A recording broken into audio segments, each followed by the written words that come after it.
Reserve. The root of all our evil, it begins with the Federal Reserve.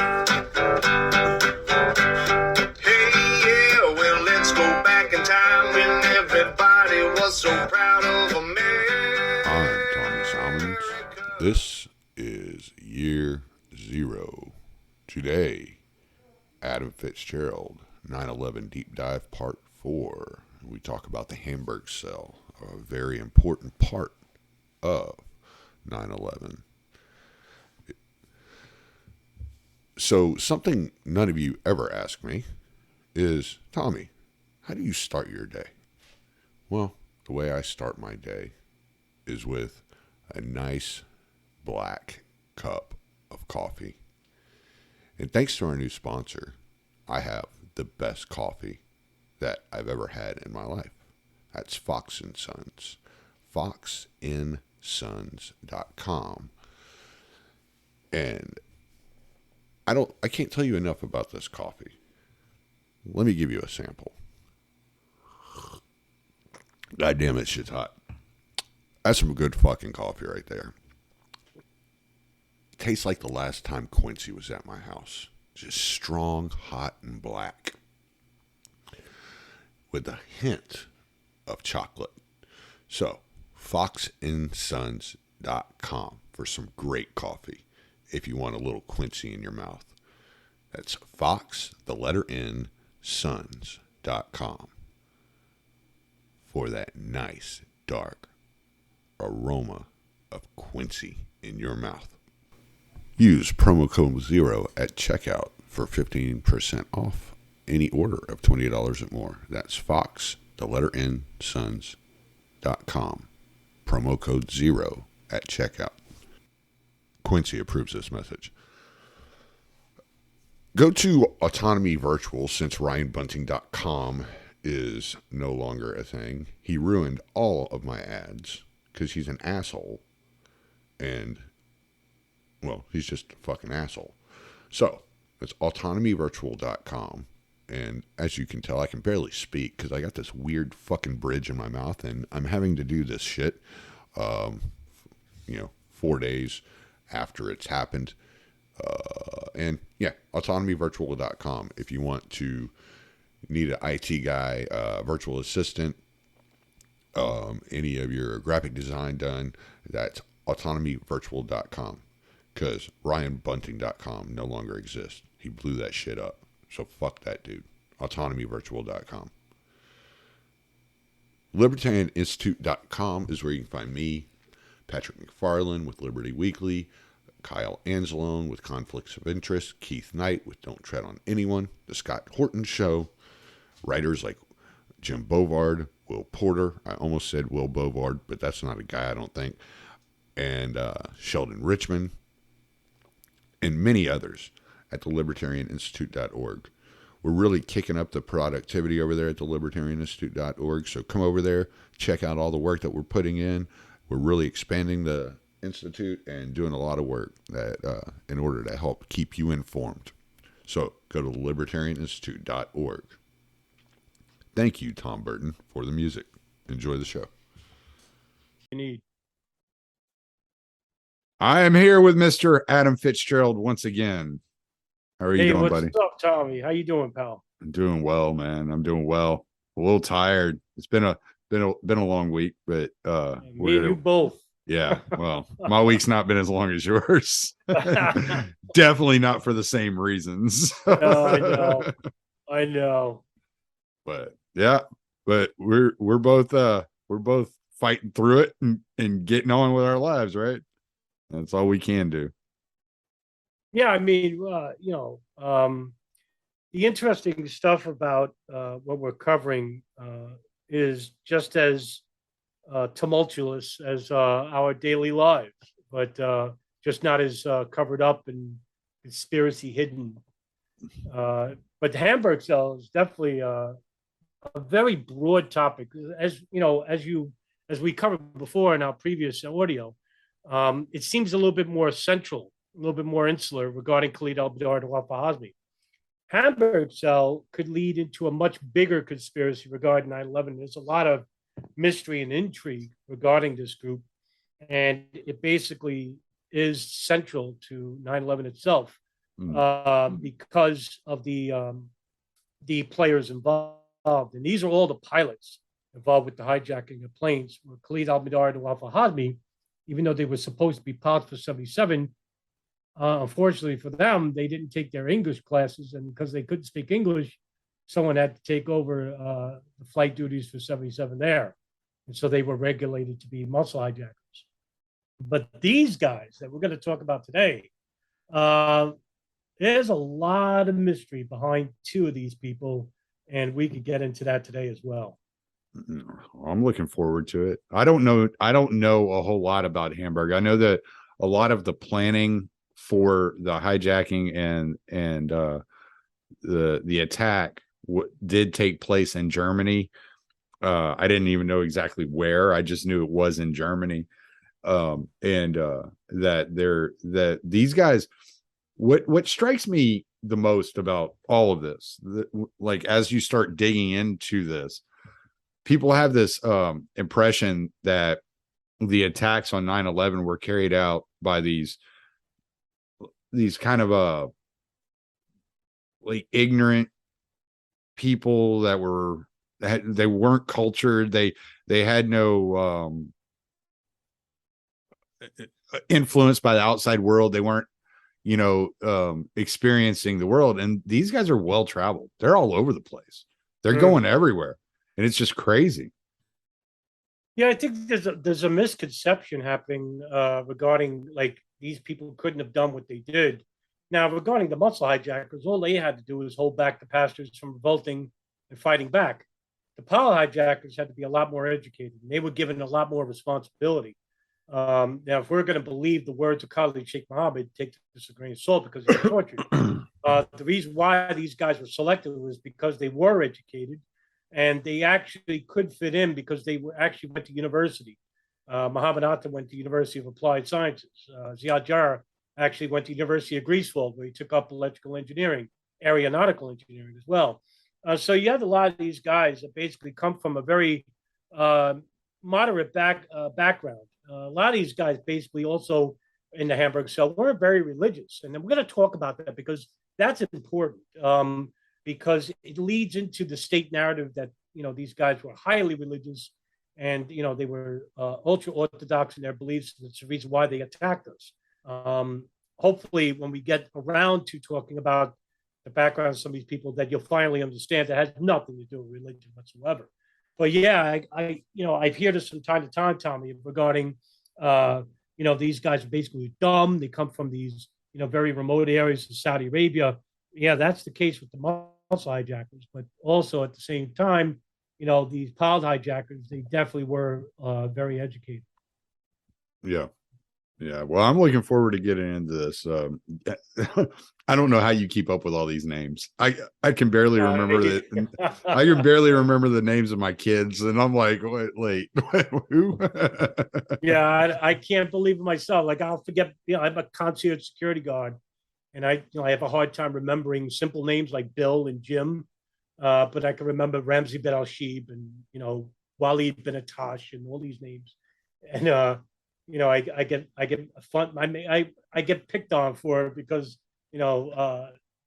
people say, well, how do you remember these Arab names but you can't remember like simple things? I'm like, well, for one, it was a good point raised by somebody who said, the subject matter at hand really matters to you and focus on it. So yeah, it's true. And maybe that's the reason why. Because I spend such a large amount of my time researching and reading documents and files that are pertaining to these people and the history thereof.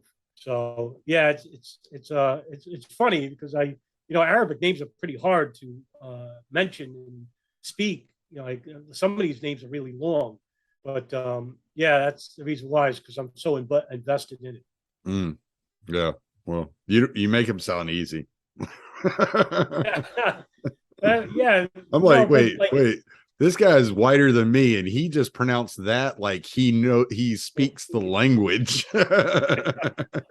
I'm very rudimental when it comes to Arabic, so I can only remember some words. That's it. All right. So how did the Hamburg Cell come together? What happened there? Yeah, well, I mean, all right. If we, I was wondering how could I start off, like, how can I explain um, the formation of the Hamburg Cell in a way that's relatable to your audience? And I figured that if I could give you a decent background explanation of certain people, maybe that'll make some sense. So with the first person I'll mention is Ziad Jarrah. Ziad Jarrah is allegedly the pilot hijacker of Flight 93, United Airlines Flight 93 that crashed in Shanksville. Well, Ziad Jarrah was actually born in Beirut, Lebanon in 1975. He came from a very modest family, secular background, grew up with no religious training whatsoever, went to a very prestigious school in Lebanon called the Mar El Asbatina School, which is located in a beachfront called Wata El Masbayef. It's a very expensive co-educational private school. He was friends with Jews and Christians actually there. And as he grew up, he was a womanizer, liked to party. And he actually moved from Lebanon to Germany in 1996 with his cousin Salim, and actually went to the University of Greifswald, where he applied for aeronautical engineering. Incidentally enough, when he was growing up, he wanted to be a pilot. And his father actually discouraged him because he was worried that he might crash into something. So that's actually true. I didn't make that up. So he actually, when he lived in Germany, he rented a room from a woman and actually lived alone in the room. And she actually drew a painting of him and he took it with him. This was in April of 1996, where he moved to Greifswald in Germany. In a matter of weeks, he became friends with an associate in the ultra-Orthodox community. His name was Abdul Rahman al-Makdadi, who was actually an associate for the group Hamas, which is a Palestinian Islamic organization, very ultra-Orthodox, Wahhabi-oriented. And Makdadi actually introduced him to a mosque in Greifswald. Well, later on, when he actually found another mosque in another part of Germany in Hamburg, this mosque was called Al-Quds. Al-Quds Mosque in Hamburg was considered the most radical mosque in all of Germany. And this basically was headed by an imam called, I'm drawing a blank, Muhammad al-Fazizi, that's his name.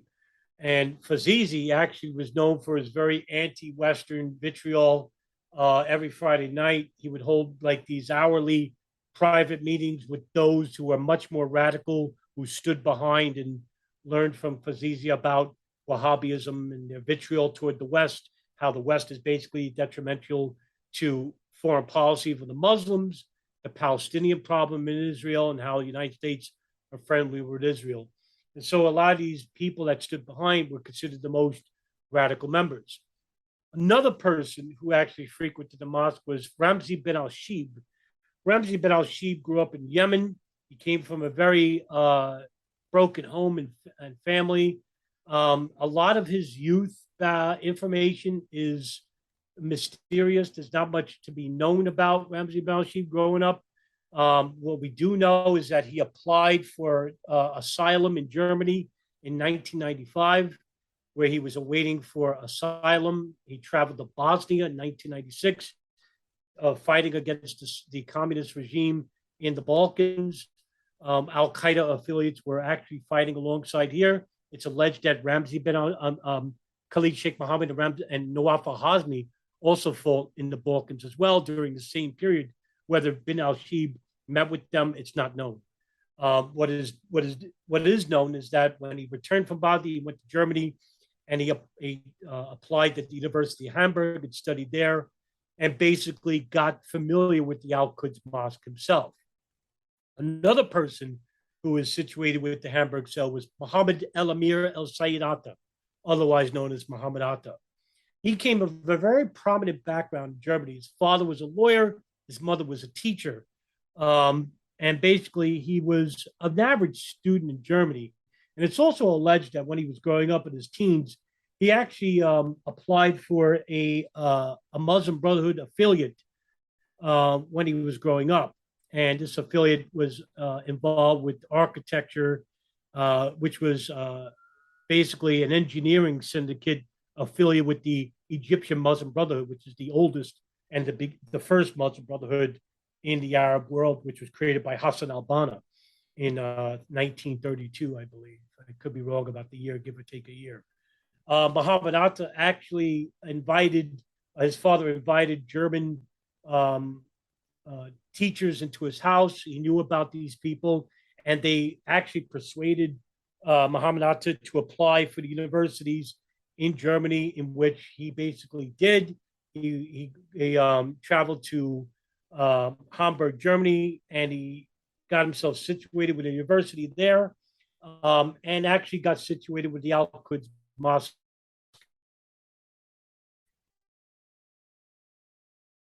in 1995.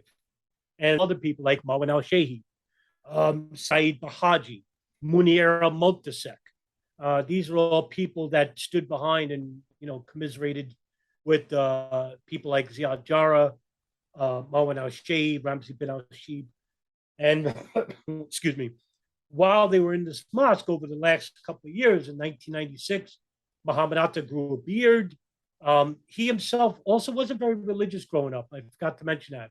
He wasn't very religious. But when he got to this mosque, he basically became, I guess, infatuated with this anti-vitriolic Wahhabi ideology, just like Marwan al-Shehi did, who basically did have a religious upbringing, but he wasn't a radical fundamentalist growing up. It wasn't until that he got to this mosque that he became familiar with Wahhabism, started learning about the teachings of Muhammad al-Fazizi, and basically became part of this group it became known as Hamburg Cell, because the mosque was located in Hamburg, Germany.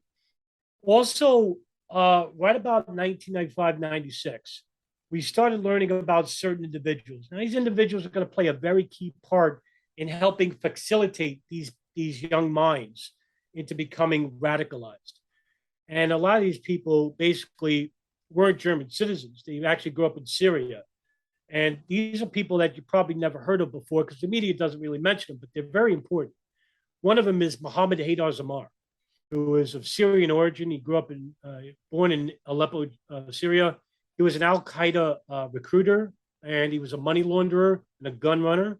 And another was a Syrian businessman, legitimate businessman, who actually grew up in Syria, was born in Syria, and then became a German businessman, where he had a lot of businesses in Germany. His name was Marmoon Darkanzali. Also a money launderer, had Al-Qaeda contacts in Afghanistan, became quite familiar with even the oldest leadership of Al-Qaeda, people like Mahmoud Salim, Abu Hiraj al-Iraqi. These are people who are the first and foremost individuals who created Al-Qaeda while they were in Sudan in 1992, when they were first making it. And they had bank accounts. Mahmoud Salim shared a bank account with Marmoon Darkanzali. And later on, much later on, I just want to mention it now before I forget it, much later on, after 9/11, when the FBI started investigating the backgrounds of financial transactions of these people, it was later found out that Marmoon Darkanzali inherited a bank account of one of the 9/11 hijackers, and it's alleged to have been Muhammad Atta. This bank account was shared with none other than Mahmoud Salim, one of the founders of Al-Qaeda in 1992 in Sudan. So incidentally enough, these 9/11 hijackers who had no use for bank accounts anymore transferred over to these people. What I'm trying to show you is there's a direct connection with Al-Qaeda to these people who hijacked the planes. Also, too, Mohammed Haydar Zamar and Marmoon Darkanzali even though that they themselves weren't very religious, but they were more of a criminal minded. They have a very syndicate minded background. And these people basically were known to the German intelligence services, known as the BFV, the LFV. And these are long names. And I don't want to butcher names, so I'm just going to keep it short as the BFV and the LFV. They're involved with signals intelligence as well as human intelligence.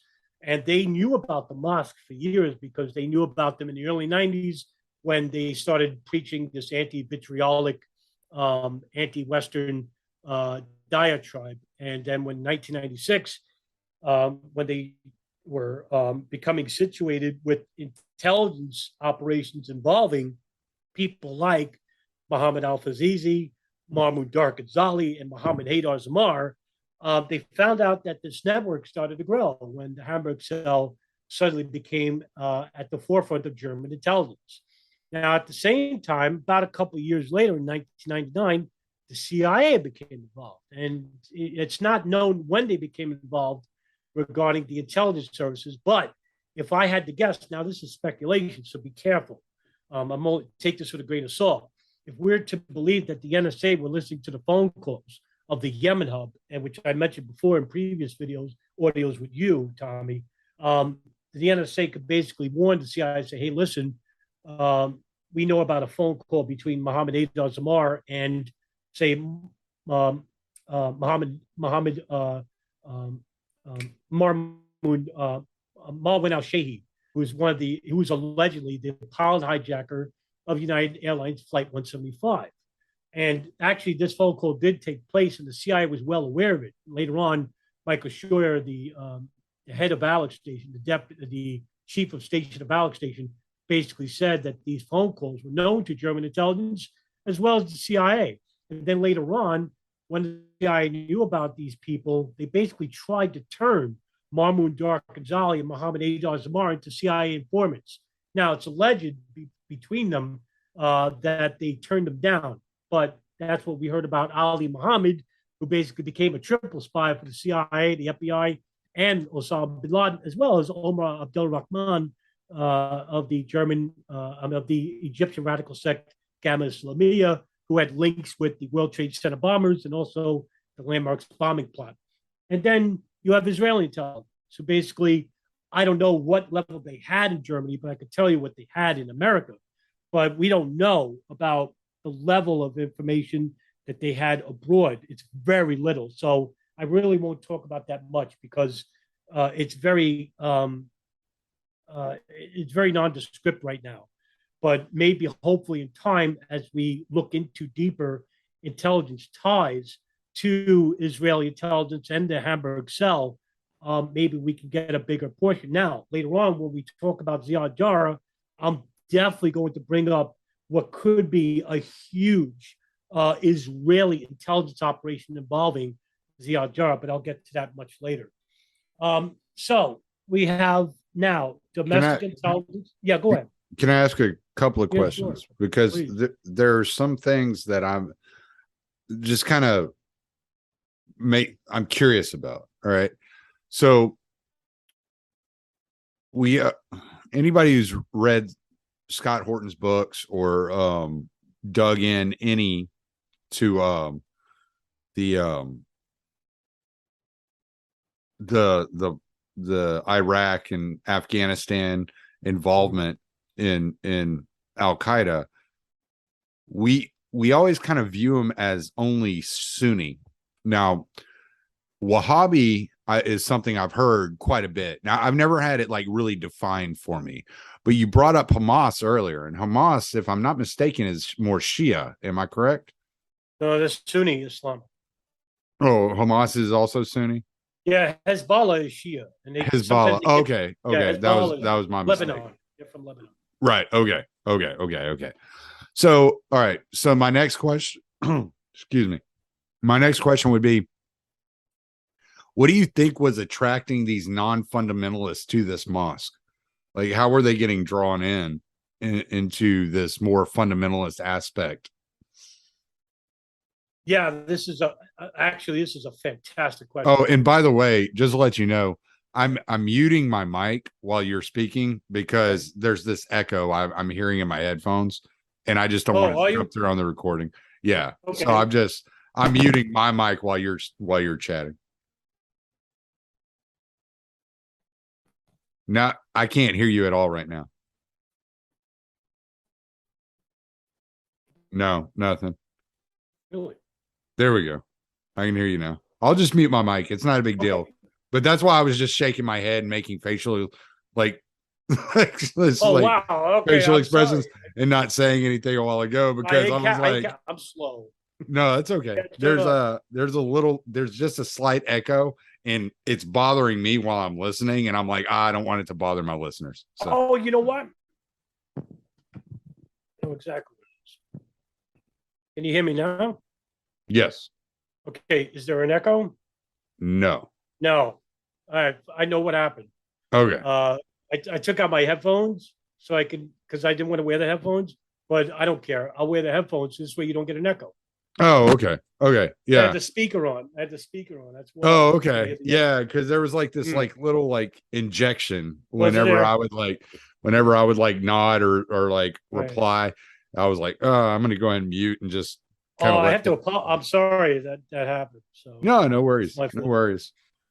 So all right, go Yeah. ahead. So the what was attracting these non-fundamentalists to this mosque? Like it seems odd to me that they would be attracted to like such a fundamentalist mosque when they had no interest or had shown no interest in the past of being interested in this.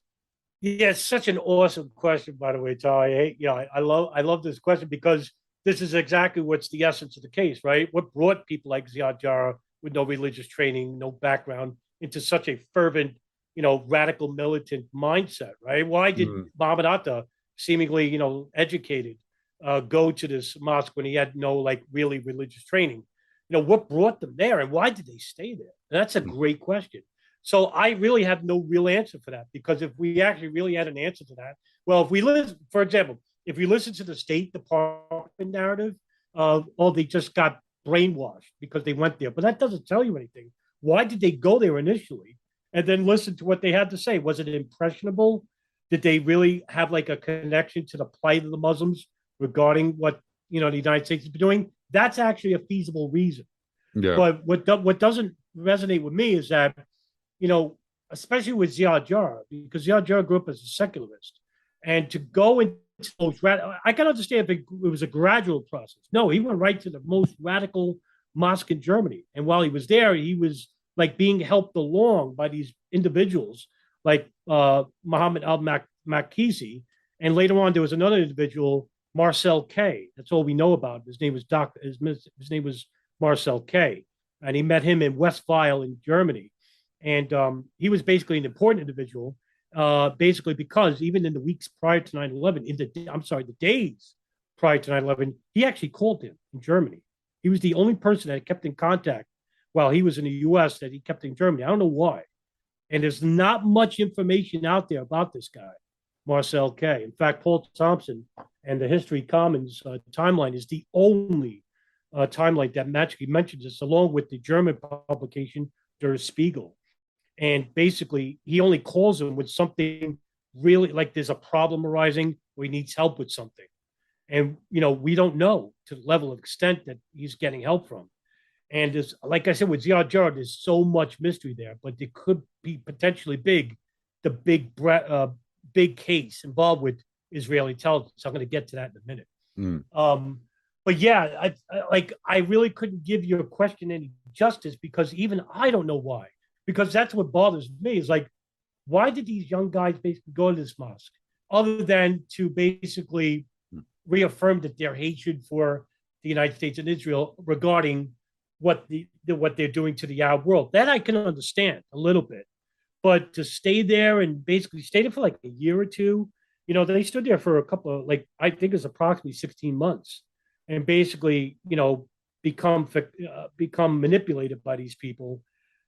Could that have been the case? Yeah, very well could have been. But I think there's something more to it, but we just don't know for sure, because later on, the German BFV, the domestic army of Germany, German intelligence, they basically said this, that after 9/11, they were interviewed by Der Spiegel, right? So they basically said that The FBI's insistence that Ziad Jarrah and Mohammed Atta were affiliated with the Hamburg Cell is that the FBI said they were, but we found no evidence that Ziad Jarrah was a member.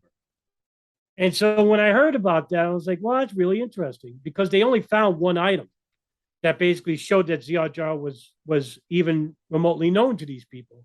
And that was a photograph of this wedding that took place, I think it was in 1999, of one of the Hamburg Cell members, Saeed Bahaji. He got married, and Ziad Jarrah is actually in the photo, and this photo is actually known. It was released to the public. But that's the only evidence that the BFE had. In fact, and they, who else would know more about them? I'm not going to say the FBI knew because they don't do investigations in a foreign land. So the BFB was, monitoring this Al-Quds Mosque for years. And they basically said later on that there was very few, if no evidence whatsoever, that Ziad Jarrah or, Ziad Jarrah was a part of this cell.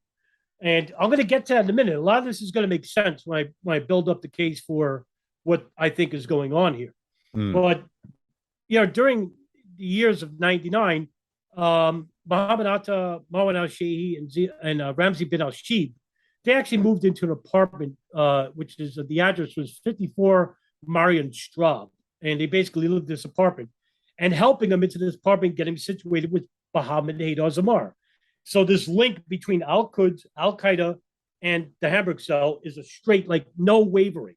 There's no break. They're always there together. They're doing stuff together. In other words, if we're to believe that Mohammed Haydar Zamar may have been like intelligence asset somehow, that he did become a CIA asset, we don't know. But maybe if he did, like Ali Muhammad did, he's making sure that this group follows along and stuff like that. That very well could be a reasonable explanation, but we don't know for sure. But anyway, it just seemed that the intelligence services, foreign intelligence, they were all with them every step of the way. In fact, they actually were monitoring the house, keeping a close eye who's coming in and out of the house. The CIA was listening to the cell phone calls of Marwan al-Shehi and Mohammed Haydar Zamar. They tried to flip Marmoon Darkazali, Mohammed Haydar Zamar as well. So there's a lot going on here. And basically, by the year 1999, more and more reports are coming out that the CIA now grew their intelligence, not just with Khalid al-Mihdhar and Nawaf al-Hazmi, but also now to the members of the Hamburg Cell. Now, was that information basically shared with members of the FBI State Department? Well, no, because they didn't even know that was going on. And not to mention, they had no idea about what's going on, even in the United States itself. So if the CIA is not helping the FBI and the State Department regarding what was happening inside the United States, well, they're certainly not going to help the United States about what's going outside of it. And that's the CIA's jurisdiction. Right. So they're not sharing any information. Also, at the same time, the NSA is also not sharing information with the CIA because they're not sharing all their transcriptions and their bulletins with the CIA regarding monitoring the cell phones of certain people and the house phone in Yemen. So there's a lot. It's not like what the State Department says later on after 9/11. What the heads of intelligence also say. Well, we just didn't have the information that could have prevented it. No, what I'm telling you, and this is a matter of public record, they were awash in it. Now, what they could say, and this is what the NSA said later, that they just didn't have the manpower to transcribe the data, to act on it. But later on, that wasn't the case either, because what case is more important than this? This is the biggest case in the whole world at the time. We didn't have much in the way of international terrorism from somebody else. This was the prime man, Osama bin Laden and Al Qaeda. So, the heads of all the intelligence services are concentrating on this issue.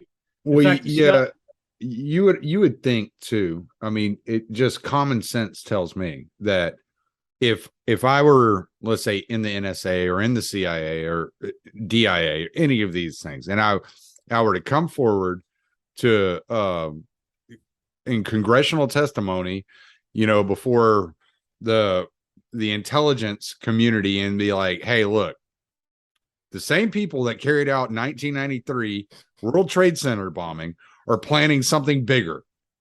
And we have intelligence that suggests that they are going to be attacking not only the World Trade Center, but other targets within the United States. We need more manpower.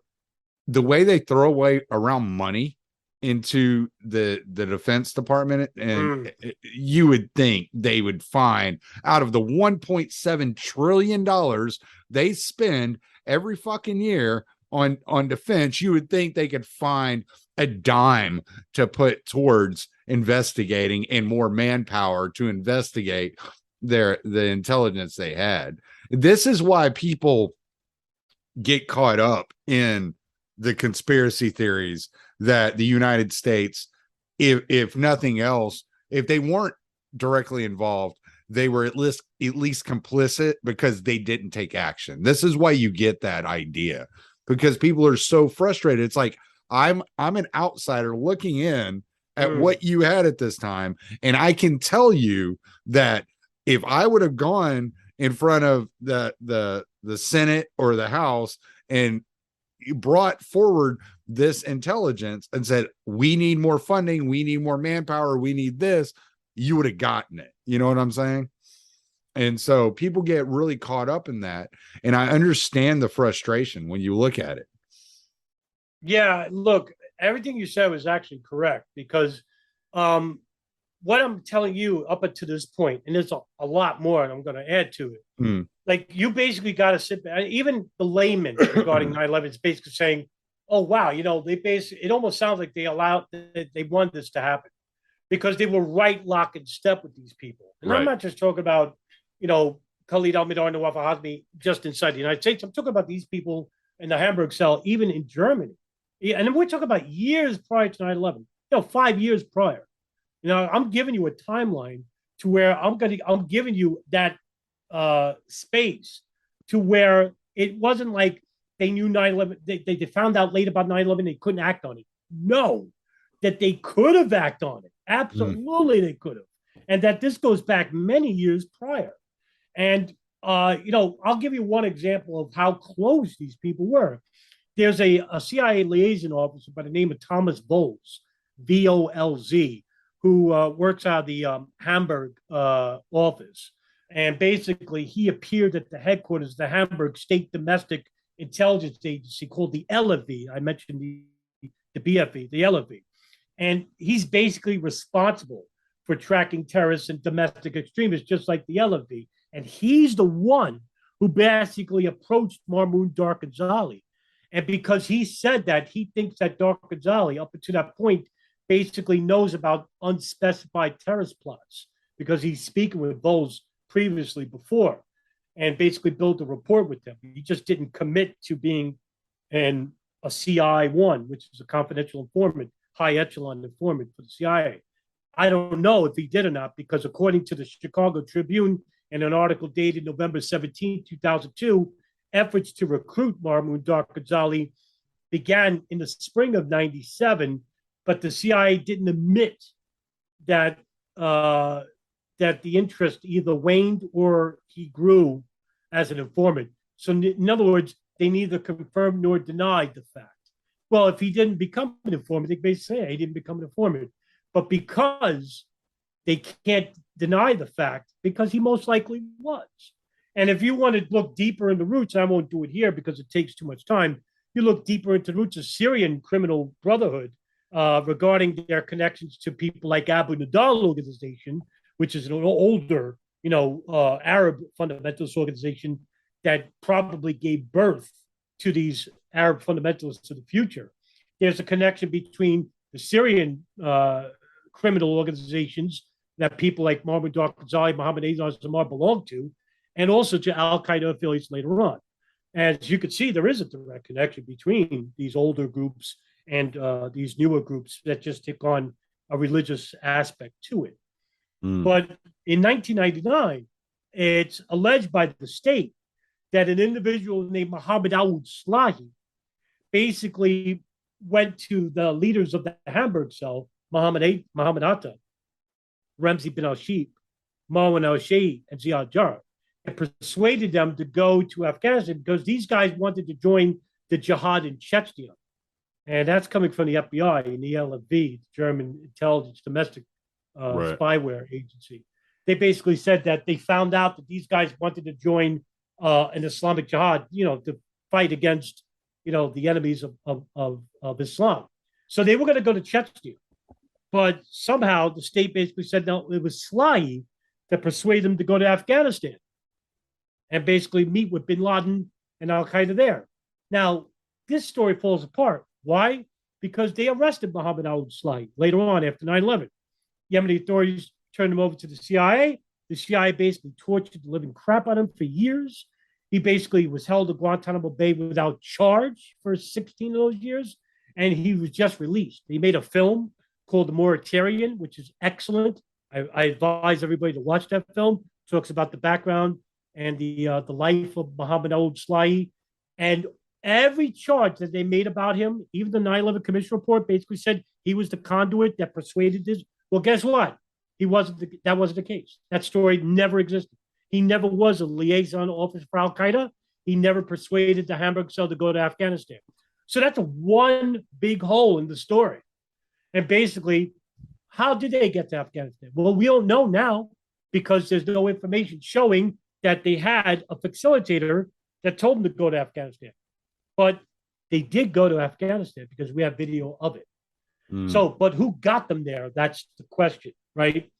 Well, in 1999, they go to Afghanistan and they stay at a safe house. Oh, I'm sorry, go ahead. No, it just popped in my head. Were any of these people that were involved at this mosque that were involved in the Hamburger Cell, were any of them familiar with bin Laden, had met bin Laden prior to going to Afghanistan? No, none of them did. Neither Mohammed Atta, Marwan al-Shehhi, Ramzi bin al-Shib, and Ziad Jarrah, none of them were Al-Qaeda affiliates except for Ramzi bin al-Shib. He was. But the younger guys, like Ziad Jarrah, al-Shehhi, and Atta, they knew about bin Laden, but they were shown videos of it, but they never met him. What? Okay, but wasn't Khalid Sheikh Mohammed involved with the Hamburg Cell? Yes, he was. And so could that be the link that brought them into the Afghanistan? Right, but according to Khalid Sheikh, now again, take this a grain of salt. I don't know if I'm going to believe this guy. Right, Khalid Sheikh Mohammed basically says that no, he wasn't. Okay. That he met them in Afghanistan, but then later on, well, I'll tell you the story. So they go to Afghanistan. Okay. In 99. We do know they do go to Afghanistan. Right. So they go to Afghanistan. They stay at a safe house, right? So in other words, Al Qaeda is doing security background checks on Ziad Jarrah, Mohammed Atta, Mohammed al-Shehhi. So they stay there. And then afterwards, I guess they pass their security checks, whatever security that they go through. And not only do they meet with Khalid Sheikh Mohammed, who is at this point not affiliated with Al Qaeda, remember. He doesn't join Al Qaeda until 2001, where he joins Al Qaeda because he doesn't swear. But he was still like bros with bin Laden, right? They were close, at least in a business sense. In a business sense, he actually was an independent contractor. Right. Yeah, he was still involved with bin Laden, whether he was officially Al Qaeda or not. He did have links with bin Laden. Well, he had links with like Baluchi terrorists, like his nephew is Ramzi Youssef. So you think maybe he was more of a gangster kind of? Hard question, right? What was he? He wasn't a religious fundamentalist, that's for sure. I mean, he's a Wahhabi, but they're not really like pious Muslims. So what is he? I would consider him like a criminal. Yeah, I'm thinking more like kind of like mafioso type, Well, his family did have links with the Pakistan ISI, so I mean, there's that too. There's there. Yeah. So, but he did know about radical fundamentalist groups in Pakistan.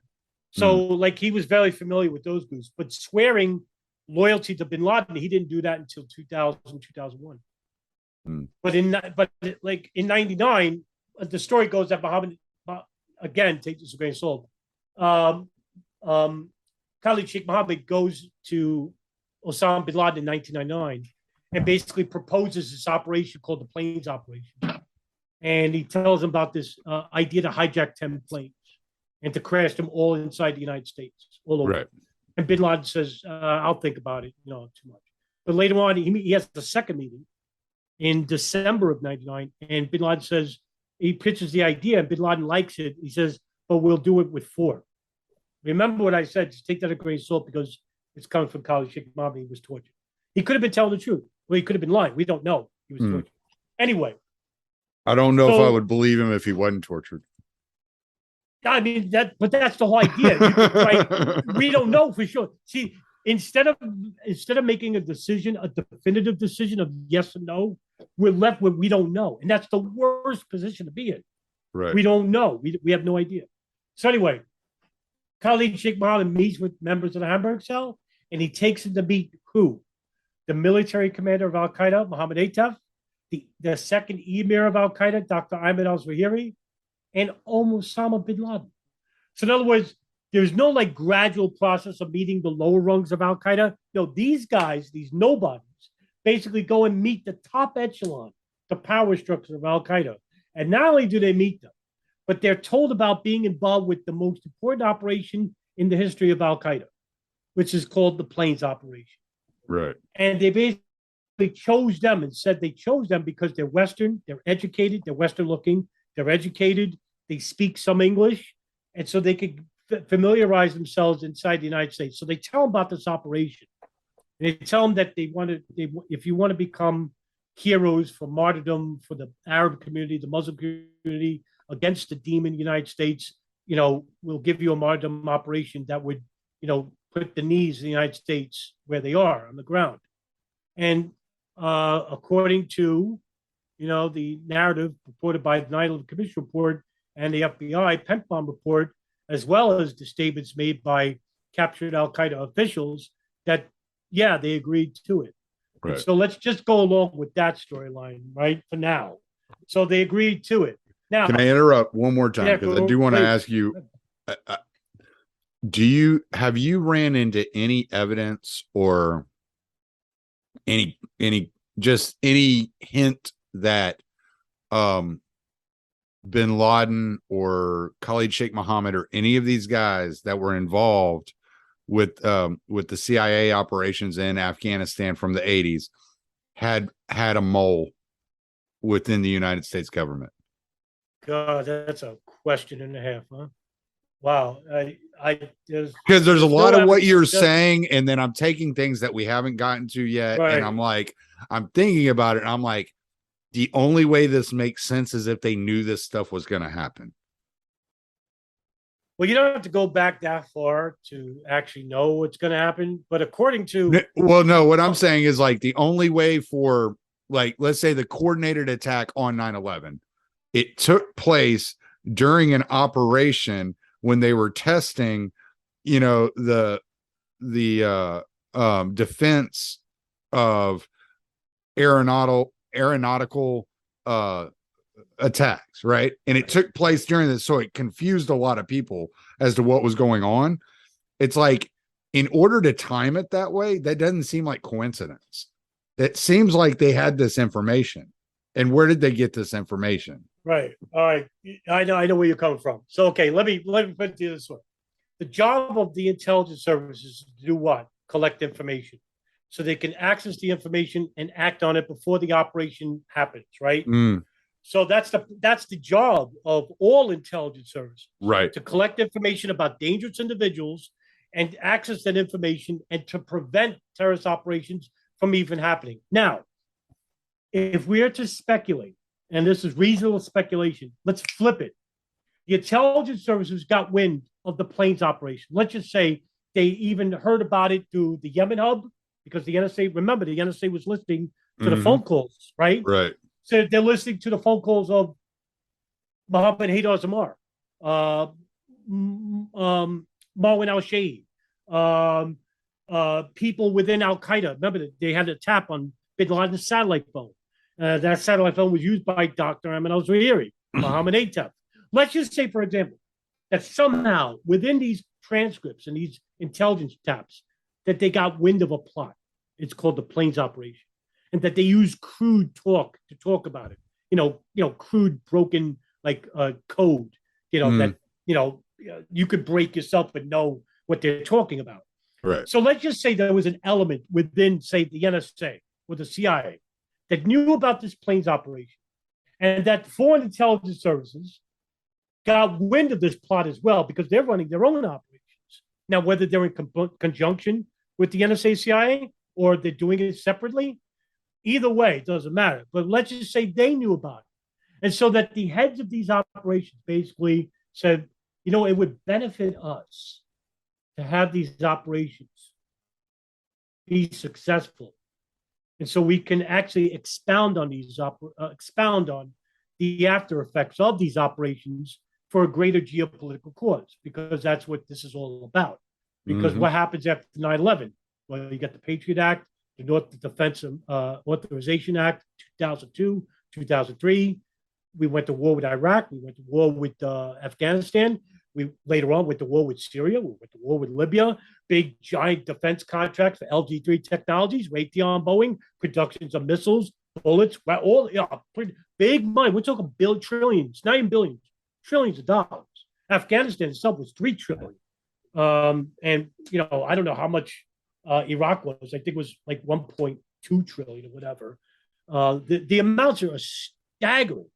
But you may say to yourself in a moral question, like, how can the United States basically do that? Allow 3,000 of those civilians to be killed? Well, to them, what does it matter? 3,000 people. They've killed millions of people in Iraq. Well, the ends justifies the means. Right. Exactly. I was talking to somebody the other day, and I was like, you're looking at this from your morality.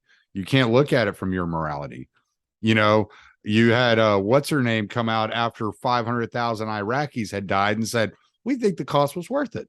Like, exactly. You're talking about starving children. Madeleine Albright. Yeah. And you're talking about starving children. Right. Like, do you think that cost was worth it? Because they do. Like, does that operate within your moral framework? Right. And so you got to kind of step outside of your moral framework. And that's why I'm asking you the questions I'm asking, because it's like, okay, like, I'm trying to step out and say, okay, like, how did all these guys end up at the same mosque? And then I'm like, then my next question is there any evidence that there might have been a mole? And so what I'm wondering is if there was somebody that was involved, with Afghanistan back in the 80s that kept these ties and was playing kind of double agent here and was kind of doing their thing from both sides. And I'm just wondering, are there any names that pop out that, that you're seeing this kind of like evidence kind of come out? Okay. I'm actually was going to lead up to that when you said about the mole issue. Oh, okay. Well, I'll let you go then. That's why I said we don't have to go far back, because what I'm going to use as speculation later on, that indeed there might have been a mole regarding the Hamburg and the planes operation. That's what I was going to allude to. Yeah. But I was going to save that for later. Oh, okay. Well, we can get to it later. I'm just okay. My brain's working. You're talking, and I'm just like thinking, like, all right, and that's what I'm over scribbling. I'm like writing down questions. I'm like, oh, no, the questions are actually exactly what I want to hear. But yeah, that question about the mole, I'll get to in a minute, because myself and Nelson Martin's DJ Thermal Detonator, we're working on a theory regarding that there may have been a mole inside the Hamburg Cell, and I wanted to build a timeline showing the steps of what how this all makes sense. So that's it makes a lot of sense. Also, it lets, because we talked like in the first episode about the compartmentalization of the CIA and these intelligence communities, the way they operate.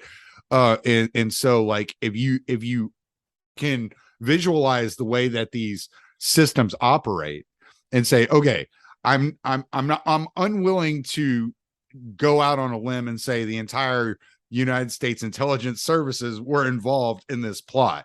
But is there a possibility that one person was involved, and maybe a high-ranking person, somebody with some influence, could have pulled some strings and made some moves in order to make these things easier for the attacks to be successful? Yeah, exactly. And yes, what I think, like I said, take that with a grain of salt because it's speculation, that I do think there was a mole within the Hamburg Cell that allowed for this mole to basically relay information to this foreign intelligence service, which basically gave them up-to-date details about the progress is being made for this plane's operation to be successful all the way up until the day itself, actually.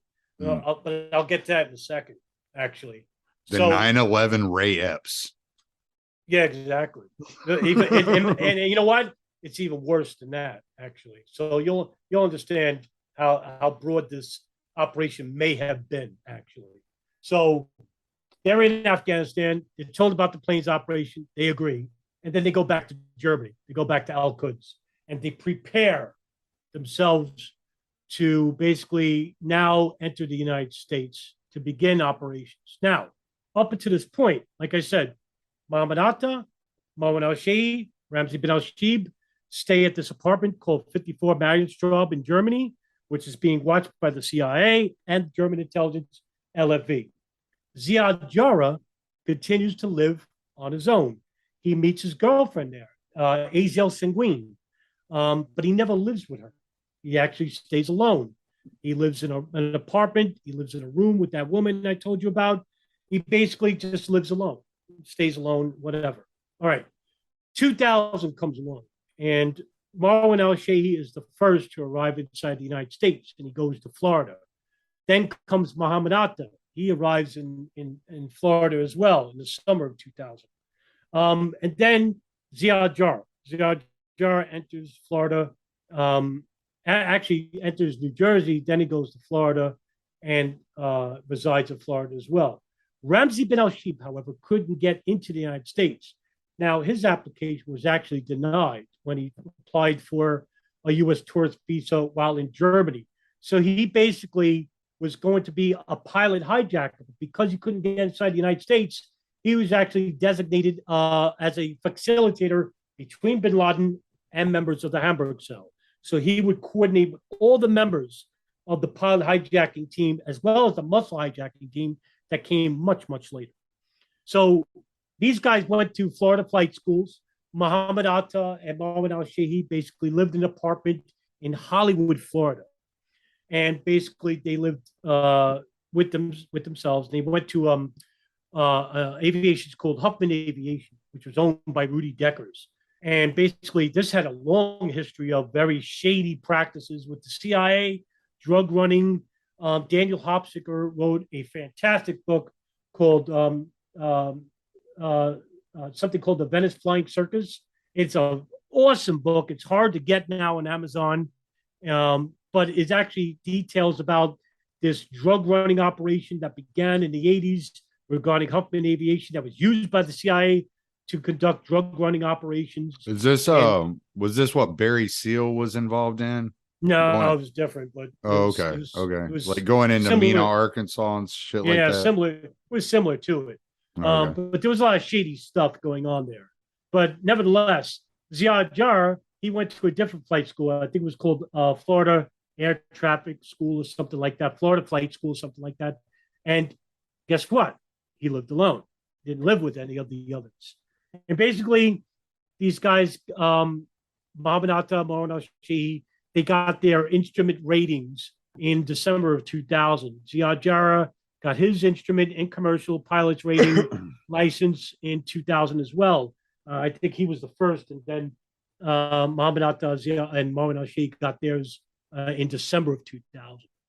So then, at about this time, Marwan al-Shehhi and Mohammed Atta, they basically were seen together in different states. They talked about a crop duster in Oklahoma. They actually went to a flight school in Oklahoma that, incidentally enough, was the same flight school that was used by the alleged 20th hijacker Zacharias Moussaoui in 2001. Um, uh, there was no direct correlation there, allegedly. I don't know. I'll leave it up to you, the listener. But yeah, they went to like different flight schools. They trained on simulators and whatnot. Ziad Jarrah basically moved around himself, and basically, he allowed for his girlfriend to come to the United States because he felt lonely. And Muhammad Atta was against this. He heard about Ziad Jarrah wanting to travel to Germany to see his girlfriend. He forbade it because he thought that it would compromise the situation. And actually, one time, Ziad Jarrah actually was stopped by authorities at the United Arab Emirates, and he was traveling on a very doctored passport that was made in Afghanistan, which is basically a haven for terrorists. And so a lot of countries basically know that these young men that travel from Afghanistan to neighboring countries, they know where they're coming from, these training camps. So they looked at Ziad Jarrah's passport, they saw he had a long beard, and in his possessions basically were like terrorist manuals. In other words, screaming terrorist. This guy's a terrorist. So they say that he's coming to the United States. So the United Arab Emirates, I think it's the United Arab Emirates. I think it's them. So forgive me if it's the wrong country, but they called the CIA and they say, hey, listen, this guy, Ziad Jarrah, is basically coming to the United States. He's on a documented Al-Qaeda passport from Afghanistan. He's got these incriminating documents in his, suitcase. Do you want me to hold him? Do you want me to, hold him here? Or do you want to question him? And they said, no, let him through. And so they did. He walked through, entered the United States. So that's one red flag. You're like, what the hell does that mean? That doesn't make sense. So anyway, he comes to the United States and stuff, and travels to and fro without any interaction or interference from any intelligence services. Same thing happened with Khalid al-Mihdhar when he left for Yemen to visit his pregnant wife. He was not put on a terrorist watch list. Meanwhile, here's a verified Al-Qaeda operative, and he wasn't on a terrorist watch list. It wasn't until his return to the United States that the CIA said, let's put him on a terrorist watch list.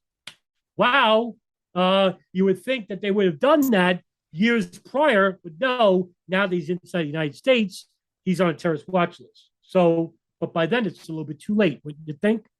So, meanwhile, while they're inside the United States, Mohammed Atta, Mohammed al-Sheikh, Ziad Jarrah, while they were living in Florida, what the media won't tell you, what the State Department won't tell you, but through verified independent reports like Gerald Shea, who's a lawyer out of San Ispo, California, he wrote the Gerald Shea memo, in which Israeli art student rings that were operating all throughout the Northeast and Southwest, monitoring who? Hamas, Hezbollah, and Al-Qaeda. So they were monitoring these people, even in Florida. Robbie Martin on Media Roots Radio did a fantastic expose. It's one of the best podcasts talking about this Israeli intelligence front that was operating in Florida and New Jersey and New York and Texas, all throughout the Southwest and Northeast. And the Gerald Shea memo talks about this in full and actually names names about who was arrested by the authorities regarding these operations. And it just so happened that these art student rings and moving companies that were, hiring these Israeli students all throughout the years of 2001, 2000, that they just so happened to be living close by to members of the Hamburg Cell. So, like, for example, one of the dancing Israelis that was caught later on after 9/11, his name was Omar Mamre. He had a driver's license, regarding a residence in Hollywood, Florida.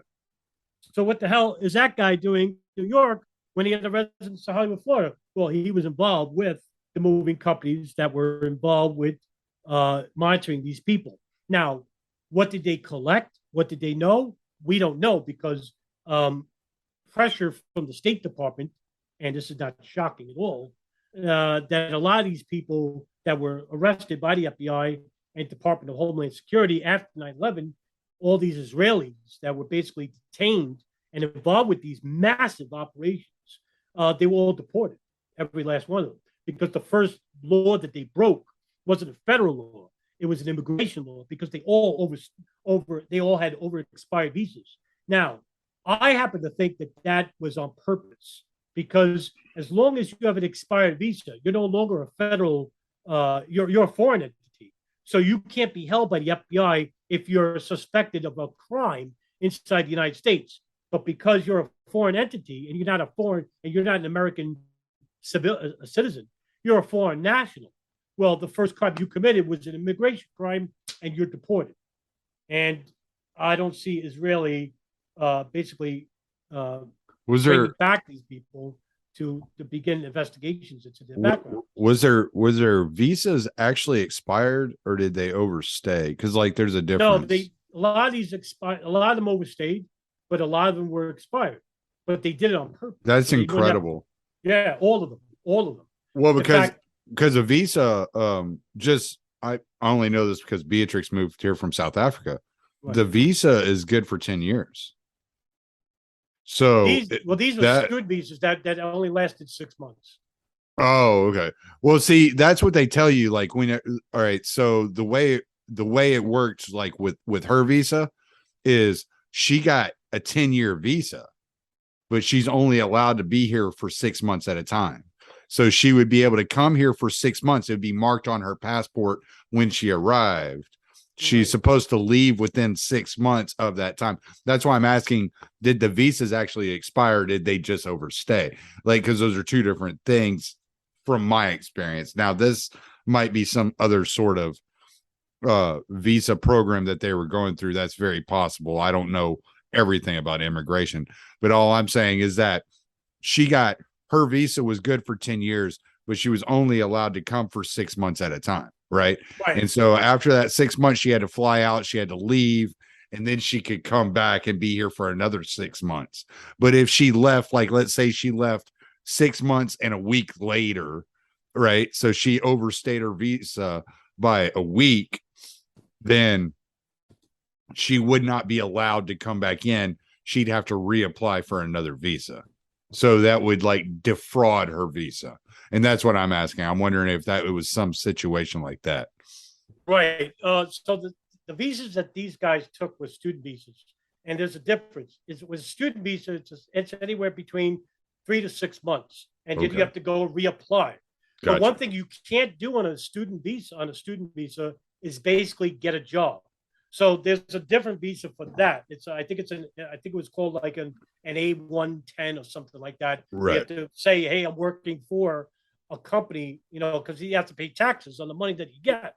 Right. So in other words, they didn't inform their visa on their visa application that they got jobs.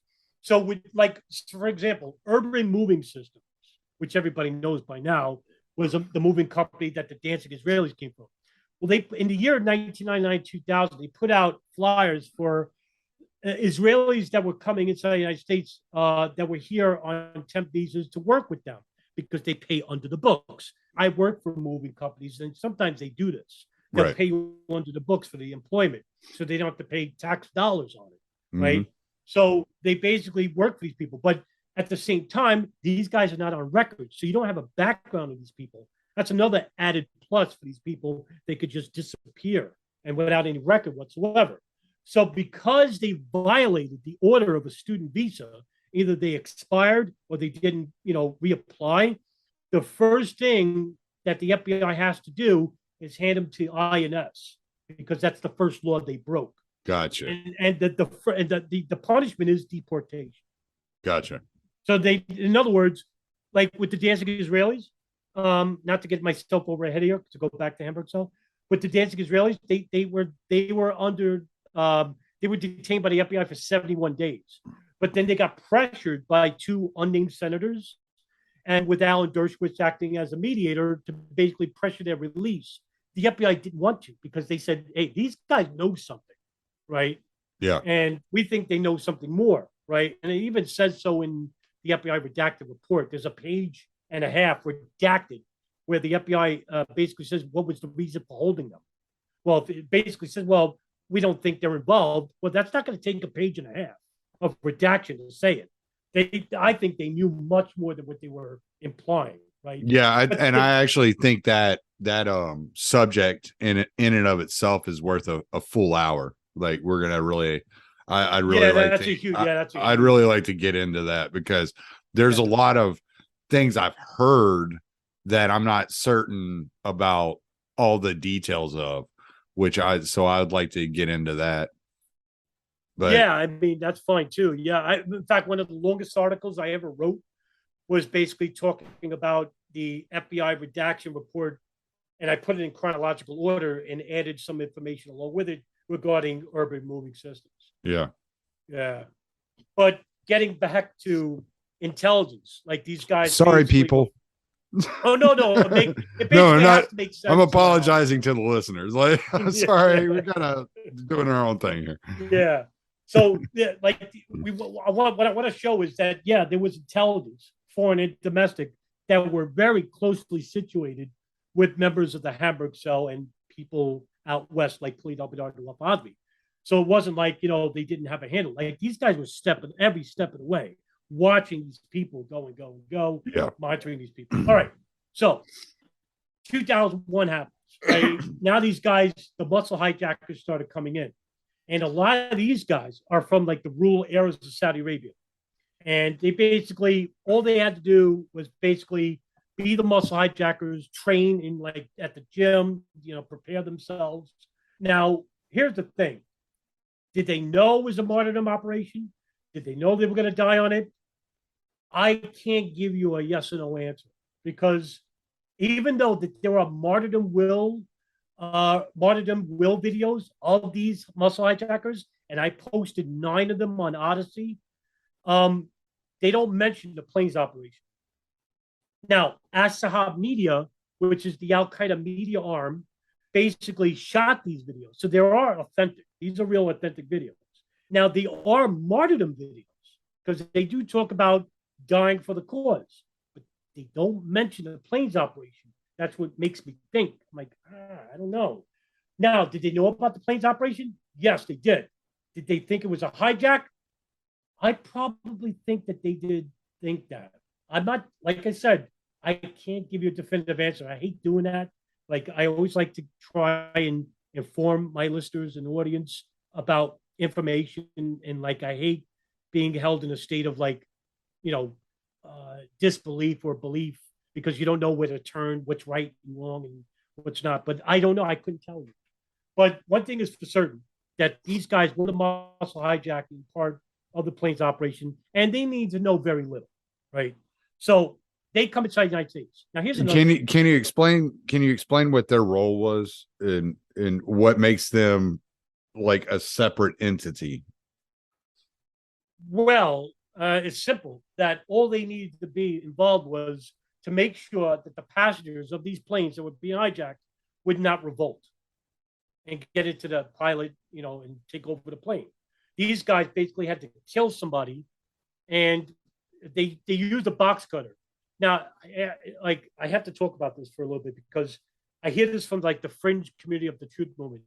Oh, a box cutter, you can't fight. Like how could you be afraid of a box cutter? The reason why they chose a box cutter was this. If you've never been cut by a box cutter, and I have, because I worked in a place called Seatown here in New York. It was a food market. One time I cut my whole thumb. You can't see it, but my thumb, I actually was cutting a box with just a blade. That's what I carry instead of a knife. Yeah. Let me tell you something. I'm more afraid of a box cutter than I am of a knife because a box cutter, you can actually cut yourself. What I did was I cut a box and I cut right through my thumb and it didn't hurt. All of a sudden, my thumb blew up and the hole became so wide that blood was gushing everywhere. I cut right almost down to the bone and it didn't even hurt. Right. But I'm bleeding profusely. I'm wrapping up my hand like, oh, damn it. Right. They use a box cutter because, for one, as soon as you slash somebody's throat with that, the first thing they're going to see is blood splatter everywhere. As soon as everyone sees that and then you see that, you're not going to be able to do a damn thing because the first thing that enters your mind is a state of shock. Mm-hmm. Right? These people are just regular passengers. They don't know any better. And they see that and they're basically, like immobilizing fear. And Right. that's exactly why they chose the box cut, right? Also, there were reports of knives on these planes and even reports of a gun. I'll get to that in a minute. Anyway, the muscle hijacking team are to make sure that these guys go on these planes, 4 or 5 of them at a pair, hold back the passengers, make sure that they're in the back, nobody fights back and whatnot, and keep the pilot hijacking team from being interfered with their plans to crash the plane wherever they want to crash. That's all. So they're on a very need to know basis. And all they need to know was that keep the passengers at bay. Like I said, did they think it was a maritime operation? I don't know. It's like, I don't know. Couldn't tell you. Anyway, they started coming inside the United States in 2001. But the thing is this, Tommy, is that a lot of these applications went through the Jeddah U.S. Consular Office. And one of the employees there was a person by the name of Shayna Steiger.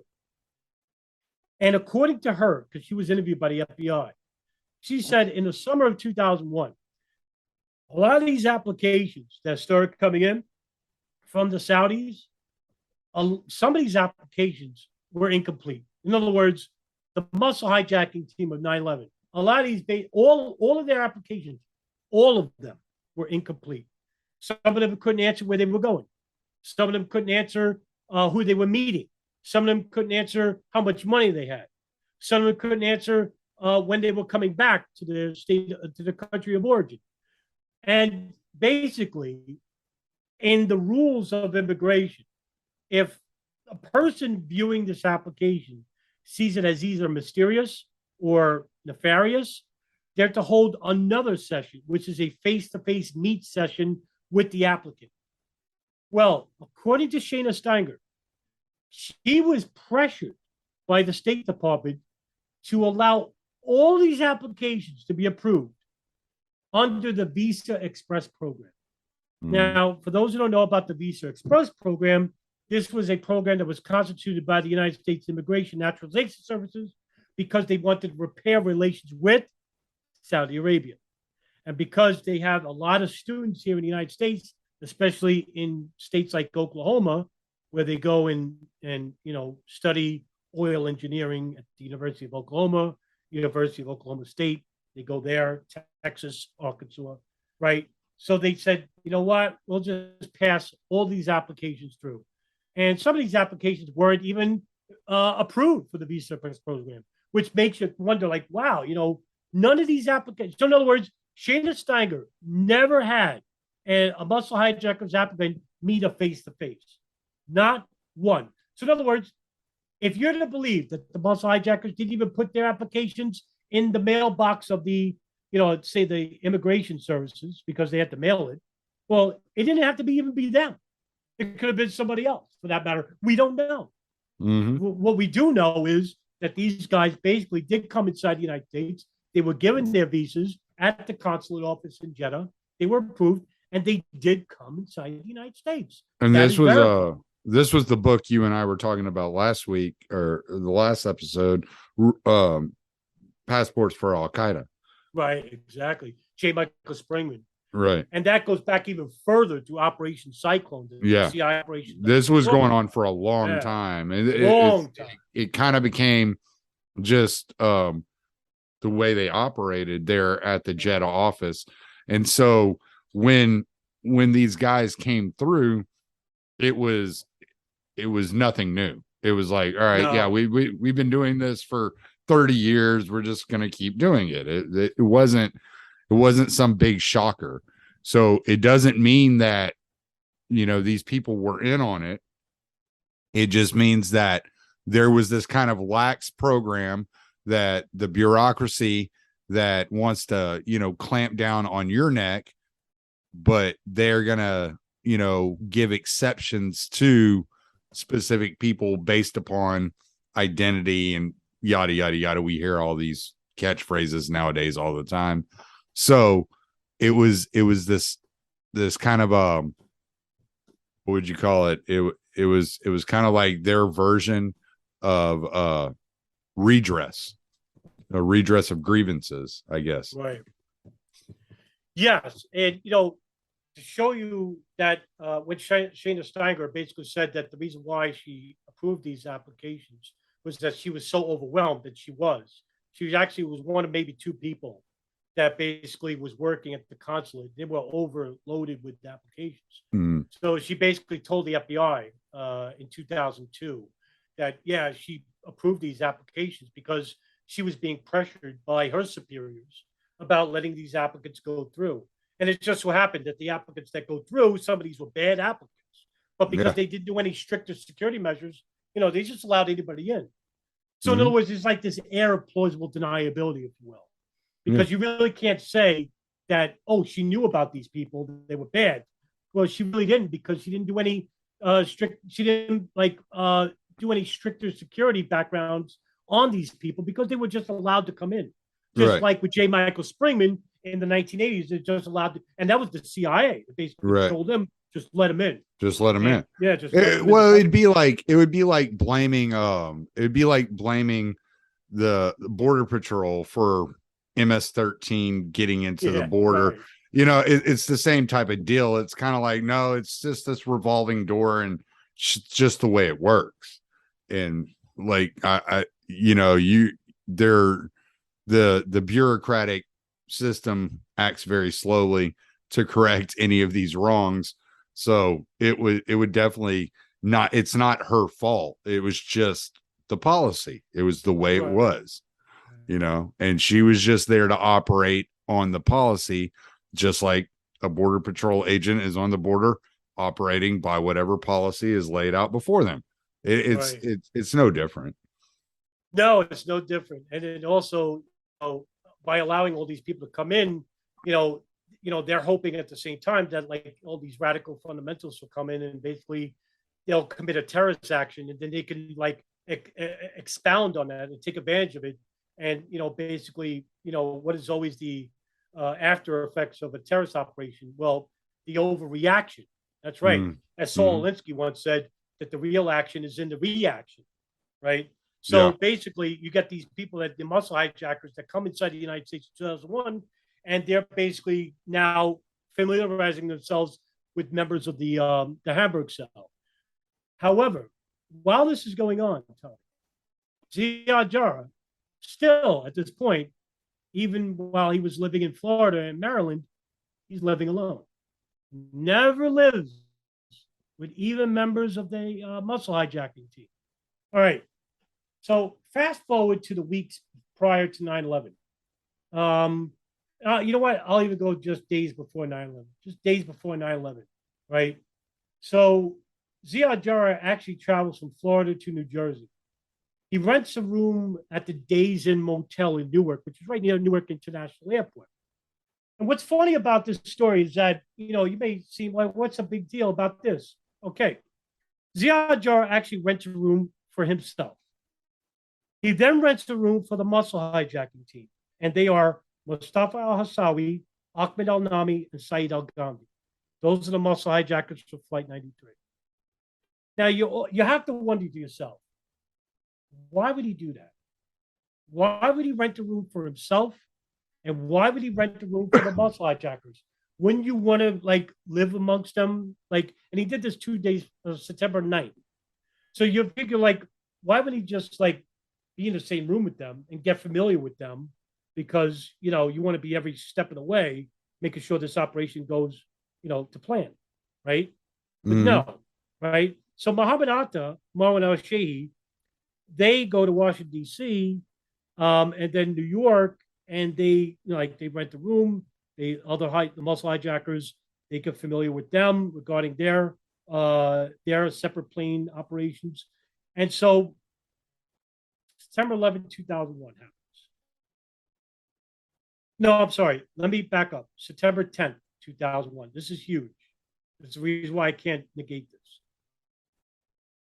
In Dulles Airport, which is Washington, D.C., where Flight 77 departs, on September 10th in the early evening, there's an Argon Bright Security is actually doing security in the airport.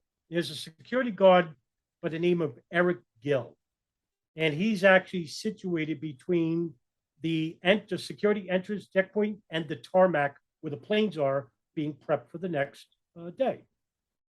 He says, now this is according to him, he says he saw 6 men, 3 dressed as airline employees and 3 dressed, in regular clothes.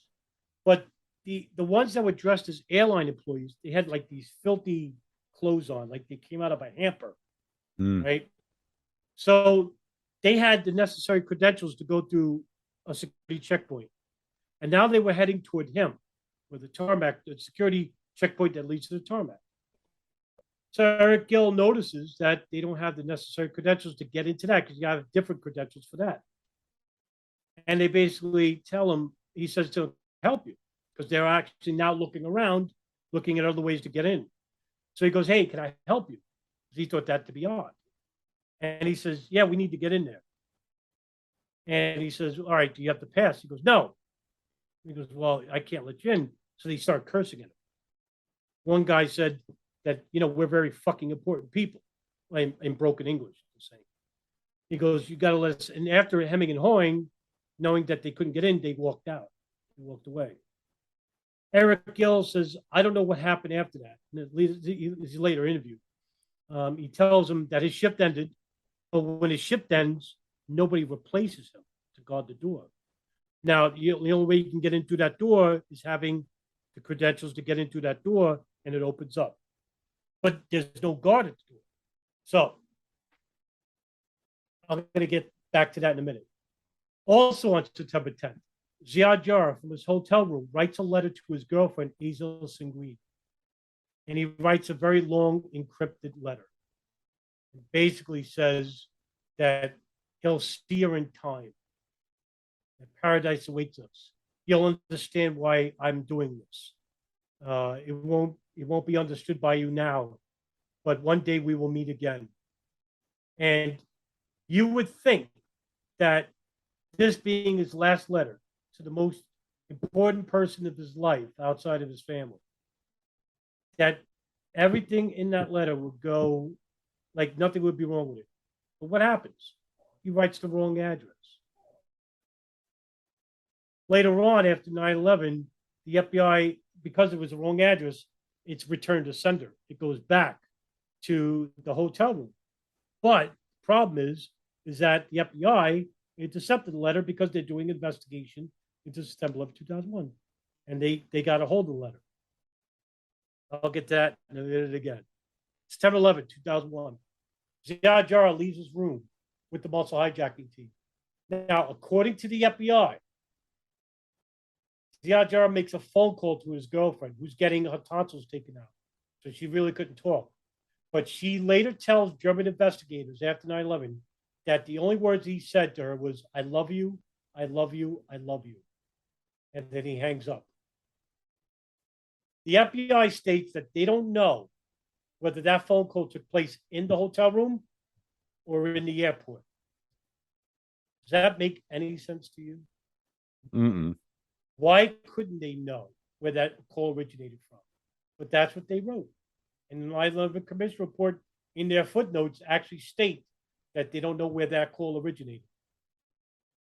It seems strange to me.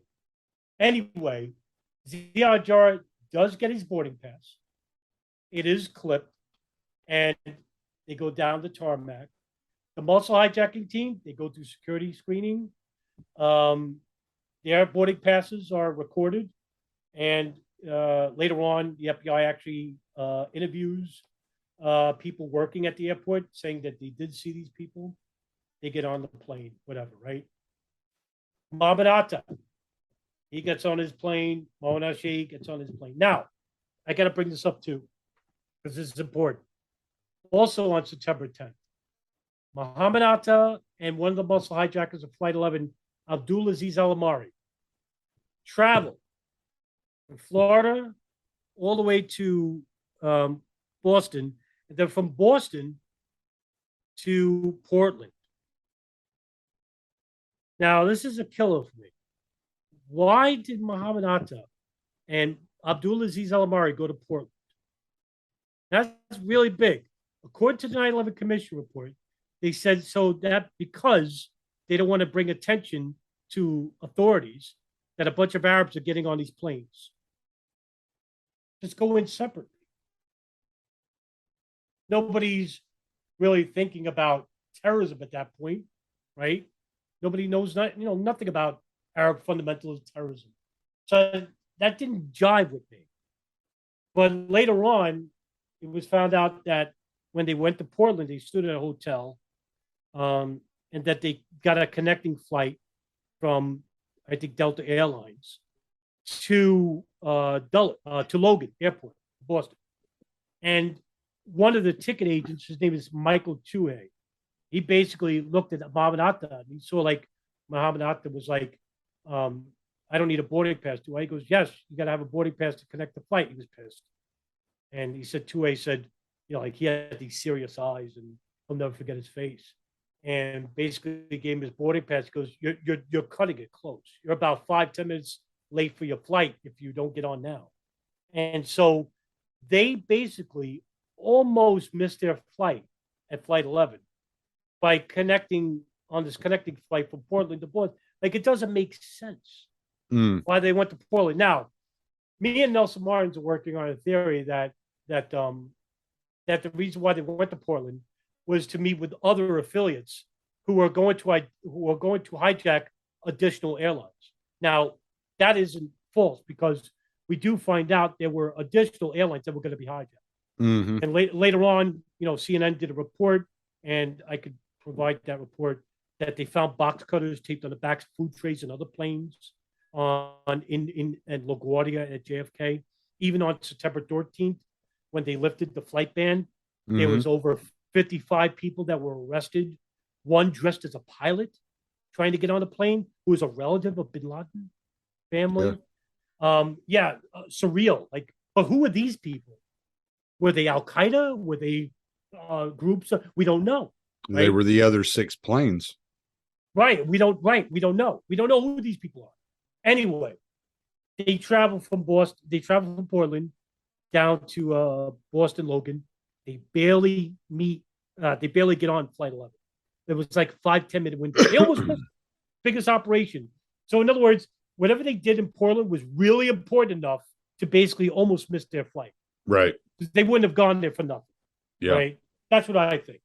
Anyway, September 11th, they all get on the plane. Now, according to the FBI, Moen al-Shayb makes a phone call to Mohammed Atta, a cell phone. They don't know the contents of the phone, what they were saying, but they think that he's contacting Atta, hey, are you on your plane? And we're on our plane. Smooth ride, right? Whatever. Now, flight 11 is hijacked, crashes into the North Tower. Flight 175, hijacked, almost crashes into 2 planes, by the way, on their way to the South Tower, and they almost missed the building. Mm-hmm. If you ever watch it, it's on a bank, and it hits the corner of the South Tower, almost missed it by a few feet. Flight 77, they're hijacked, crashed into the Pentagon. Flight 93, hijacked, it crashes in Shanksville. And you think that's the end of the story. Well, Tommy, it's only the beginning. Because now what I'm going to impart with you is the anomalies of 9/11, which are hidden by the State Department, the FBI, and by the kooky, fringe conspiracies. So, for example, well, you want to do that? You want to do that on the next episode? The anomalies? We could, if you want. Because we're at 9:30 now, so like it's been an hour and a half. Okay, sure enough, yeah. That's good. We'll keep your audience. Keep them on the edge of their seat. Days. Yeah. Yeah, because I still haven't even released. I'm releasing part 2 tomorrow. Like, I haven't even released part 2 yet. So it's funny, is guys, in the next episode, I'm going to lay the hammer down about the mole operation, which will show a much way bigger conspiracy than what we're led to believe. Awesome. Yes. Yeah. Yep. So yeah, let's do that for the next episode. You got it. Because we're an hour and a half in, and I'm like, this is a lot of information, man. Yeah, it is. Yeah, it is. Every time I listen to you, I'm like, man, geez, I got to read some about this. No, it's understandable. Yeah, we'll get into that. All right. Well, I'm gonna stop the recording. If you're gonna play this game of pick and choose, well, it's a game that was made for you to lose. It doesn't really matter how many times, it's the same old worn out stories, same old lines. They're all pointing dirty fingers in hypocrisy, bragging on their feats of mediocrity again.